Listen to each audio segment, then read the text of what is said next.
Hello everyone, আশা করি তোমরা সবাই খুব ভালো আছো। আমিও খুব ভালো আছি। আজকে আমি যাচ্ছি আমার বাড়ির সামনেরই একটা বিচে। আজকে আমি একাই যাচ্ছি কারণ একটু ভিডিও বানানোর ছিল আমার, তাই। তো এই ভিডিওটা হয়তো তোমরা রিলসে দেখেও নিয়েছো অলরেডি। আমি একটা ট্রানজিশন ভিডিও বানিয়েছিলাম। তো আমি এসেছি একটা বিচে।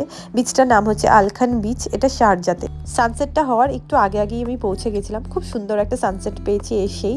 আর দূরে দেখো বুর্জ খালিফা দেখা যাচ্ছে, তার আশেপাশের বিল্ডিংগুলো অল্প অল্প দেখা যাচ্ছিল। আকাশ ক্লিয়ার থাকলে আরও স্পষ্ট দেখা যায়। আজকে তোমাদের সাথে একটা ছোট ব্লগ শেয়ার করছি, কিন্তু অনেক ব্লগ অলরেডি বানানো আছে যেগুলো এডিট করে তোমাদের সাথে শেয়ার করতে হবে। কিছুদিন ব্লগ দিইনি, আমি বাহানা দেবো না, কিন্তু সত্যিই আমার মন খারাপ ছিল খুব ইন্ডিয়ার ইনসিডেন্টটা নিয়ে। তোমরা সবাই হয়তো, তোমাদের সবার মনের অবস্থাই হয়তো সেম আমার মতোই। ব্যাপারটা নিয়ে আমরা হয়তো খুব বেশি ভেঙে পড়েছিলাম সারা দেশবাসী। তো দেশের থেকে যতই দূরে থাকি, এরকম কোনো নিউজ পেলে কী রকম যে লাগে হয়তো তোমাদের বলে বোঝাতে পারবো না। তাই মাঝখানে ভিডিও দিতে পারিনি। ভিডিও তো অনেক বানানো আছে, কিন্তু এডিট করে উঠতে পারিনি আর কি। কিন্তু এরপর থেকে চেষ্টা করব তোমাদের সাথে কিছু না কিছু শেয়ার করতে থাকার। আমার গলার আওয়াজটা তোমাদের একটু নাকে নাকে লাগতে পারে, কারণ আমার একটু ঠান্ডা লেগেছে আর নাক বন্ধ। হ্যাঁ, শরীর খারাপ বলবো না, কারণ এইসব নাক ঠাক বন্ধ তো হয়েই থাকে মাঝে সাঝে, যেহেতু ওয়েদারটা একটু চেঞ্জ হচ্ছে এখানে।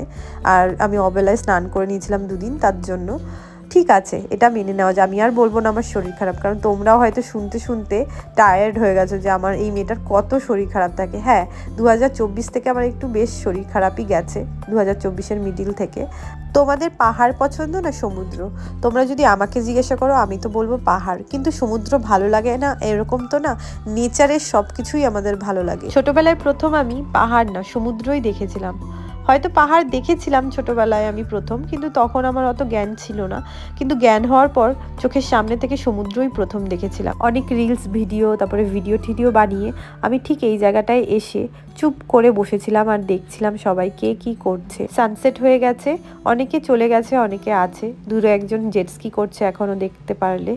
আর দেখতেই পাচ্ছ সূর্য ডুবে গেছে। কিন্তু এই অসাধারণ দৃশ্য যতটা আমার খালি চোখে লাগছিল, ততটা ক্যামেরায় লাগছে না, তোমাদের সাথে শেয়ার করতে পারছি না। এই দোলনাটায় বসে আমারও একটু চড়ার ইচ্ছে ছিল, তাই আমি চড়লাম, কিন্তু তখন সূর্য ডুবে গেছে, তাই ভিডিও ভালো আসেনি। তবে বেশ ভালো লাগছিল। একজনকে দিয়ে এই ভিডিওটা বানিয়েছিলাম, এটা আর আমি স্ট্যান্ড দিয়ে বানাইনি। তো যাই হোক, আমি বাড়ি ফিরলাম, তারপরে ফিরেই একটা বিরিয়ানি অর্ডার করে খেলাম। তারপরে একটু রাতের জন্য রান্না করলাম আর পরের দিনের জন্য রান্না করে রাখলাম। এখানে আমি বানাচ্ছি হচ্ছে পটল আলু দিয়ে একটা সবজি, দেখতেই পাচ্ছ। এটা আমাদের অনেকেরই ফেভারিট, পটল আলুর ঝোল। কিন্তু আমি আজকে একটু তিল বেটে দিয়েছিলাম এটার মধ্যে। খুবই টেস্টি হয়েছিল রান্নাটা, কি বলবো, কষা কষা করেছিলাম একটু, বেশ ভালো হয়েছিল। অল্প জল দিয়েছিলাম, দিয়ে সেটাকে একদম টানিয়ে এরকম কষা কষা করে নিই। খুবই টেস্টি হয়েছিল। তোমরা এরকম বাড়িতে বানিয়ে একদম যা যা মশলা যায়, পেঁয়াজ রসুন আদা বাটা, সঙ্গে একটু তিল বেটে দিয়েছিলাম আর কি। এটা পরের দিনের ভিডিও। আমি একটু এসেছিলাম সাহারা মলে। এখানে হেঁটেও আসা যায়, কিন্তু জানোই তোমরা, আমাকে ডক্টর হাঁটতে কম বলেছে, তাই আমি ট্যাক্সি ধরেই এসেছিলাম। এসেই অর্ডার করলাম প্রথমেই গরম গরম চা আর এখানে মালাই কাবাব, সঙ্গে ব্রেড ও ফ্রেঞ্চ ফ্রাই। কেমন লাগছে রিমিদি? একটু আগে বলছিলাম রিগ্রেট করছি অর্ডার করে, এখন মনে হচ্ছে না ঠিক করেছি। খুবই টেস্টি মালাই কাবাবটা।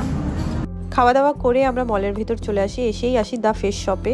আমি দ্য ফেস শপের রাইস টোনারটা ইউজ করি, সেটা শেষ হয়ে গেছিলো, ওটাই নিতে এসেছিলাম। তারপর এখান থেকে একটু স্কিনটাও চেক করে নিলাম কেমন কি সিচুয়েশনে আছে। আমার স্কিন খুবই নাকি ভালো, শুধু একটু সেন্সিটিভ আর কি। পরের ব্লগে তোমাদের ডিটেলে বলবো খানে কি কি বলেছিল।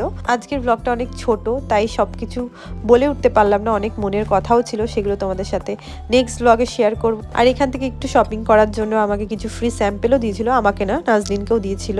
নেক্সট ব্লগ খুব তাড়াতাড়ি দেখা হচ্ছে। তাহলে তোমরা সবাই খুব ভালো থেকো, সুস্থ থেকো।